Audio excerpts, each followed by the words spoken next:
ஓம் முருகா போற்றி, கந்தா போற்றி, கடம்பா போற்றி, கதிர்வேளா போற்றி, அறுபடை வீடு கொண்ட முருகப்பெருமானே போற்றி போற்றி. என் செல்ல குழந்தையே, இன்னும் சற்று நேரத்தில் முகம் அலறப் போகிறாய். நான் சொல்வதையெல்லாம் கேட்டால் நிச்சயமாக உனக்கு நல்லதாகத்தான் நடக்கும் என் செல்லமே. இதோ உன் மனதை குளிர்விக்கும் ஒரு மகிழ்ச்சியான செய்தியை உன்னிடம் சேர்க்க வந்துள்ளேன். அதற்கு நீ என்ன செய்ய வேண்டுமென்றால், நம்பிக்கையோடு உன் கடமைகளை செய்து கொண்டே இரு. உனக்கான அந்த நாள் நிச்சயமாக உன்னை வந்து சேரும். சில சமயங்களில் ஏன் உன் மனதில் இவ்வளவு குழப்பங்களும், அதனுடன் ஏன் சுற்றித் திரிகிறாய்? என் அனுமதியினால் தான் எல்லாம் நடக்கிறது என்று உணர்ந்துவிட்ட பிறகு ஏன் தேவையில்லாமல் யோசித்து உன்னையே நீ ஏன் குழம்பிக் கொள்கிறாய்? உனக்கான அனைத்தையும் சரி செய்து வருகிறேன் அல்லவா? அதை நீயும் தானே உணர்கிறாய். எல்லாமே எனக்கு என் முருகப்பெருமான் என்று சொல்லிவிடு. எனக்கு முருகன் இருக்க பயம் ஏன் என்று சொல்லிப்பார். உனக்கான அனைத்தையும் நான் செய்வேன். உன் உழைப்பை மட்டும் உயர்த்தி கொண்டே செல்.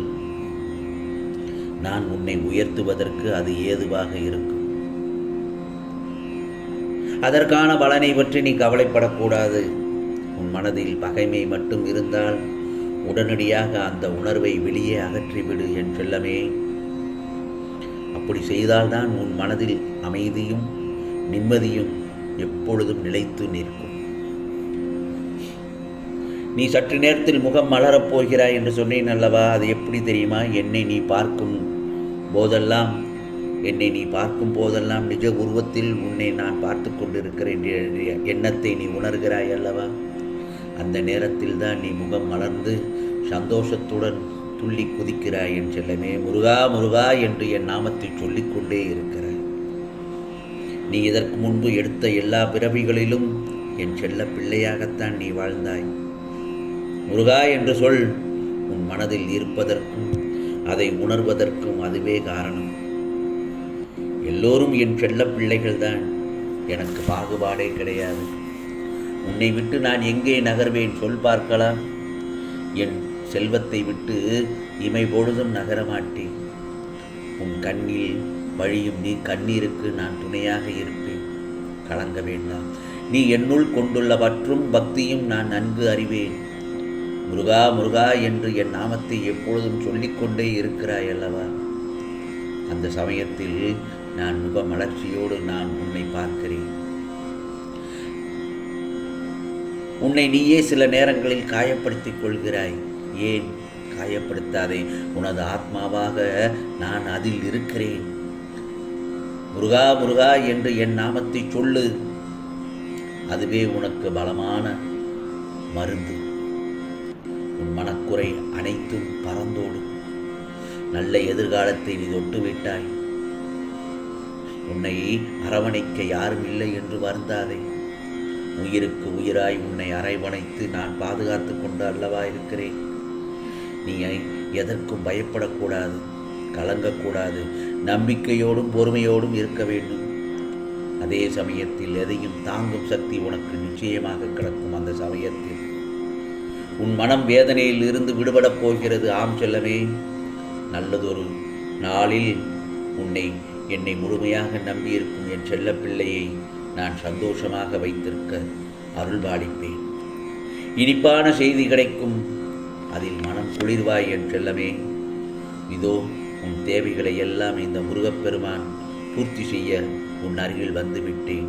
ஏன் உன் வீட்டிற்குள் வந்துவிட்டேன். உன் வேலைகளை எல்லாம் முடித்துத்தர இந்த முருகப்பெருமான் வந்துவிட்டேன். நீ நன்றாக நலமுடன் இருப்பாய். என் மீது முழு பக்தி பாசம் வைத்திருக்கிறாய். அப்படிப்பட்ட உன்னை ஒருபோதும் இந்த முருகப்பெருமான் கைவிட மாட்டேன். என்னை நம்பு. யாம் இருக்க பயமே. முருகா போற்றி என்று என்னை நம்பி என் நாமத்தை சொல்லும் உனக்கு எப்பொழுதும் நல்லதுதான் நடக்கும் என் செல்லமே. இதோ உனது இல்லத்தில் நல்லதொரு மங்களகரமான நிகழ்வுகள் நடக்கப் போகிறது. அடுத்தடுத்து நல்லதொரு செய்திகள் உன் செவிக்கு வந்து சேர்க்கும்படியாகத்தான் இருக்கும். கவலைப்படாதே. உனக்கான நாளை நான் குறித்து விட்டேன், சந்தோஷமான நாளை. அது இரட்டிப்பு மகிழ்ச்சியை தருமாகத்தான் இருக்கும். அந்த நேரத்தில் என்னை நிராகரித்து விடாதே. கஷ்டப்படுகின்ற நேரத்தை எல்லாம் அனுபவித்து விட்டாய். இனி வரும் காலங்கள் சந்தோஷமயமான காலத்தை அனுபவிக்க தயாராக இரு. ஆம் செல்லமே, அதை உன் முகம் மலர்வதை பார்த்து நான் சந்தோஷப்படுவேன். நிச்சயமாக நடக்கும். இது முருகப்பெருமானின் அருள் வாக்கு, சத்திய வாக்கு. உனக்கானதெல்லாம் நிச்சயமாக நல்லது நடக்கும். நல்லது மட்டுமே நடக்கும். அதுவும் நல்லதாகவே நடக்கும். ஓம் சரவண பவ. ஓம் சரவண பவ. ஓம் சரவண பவ.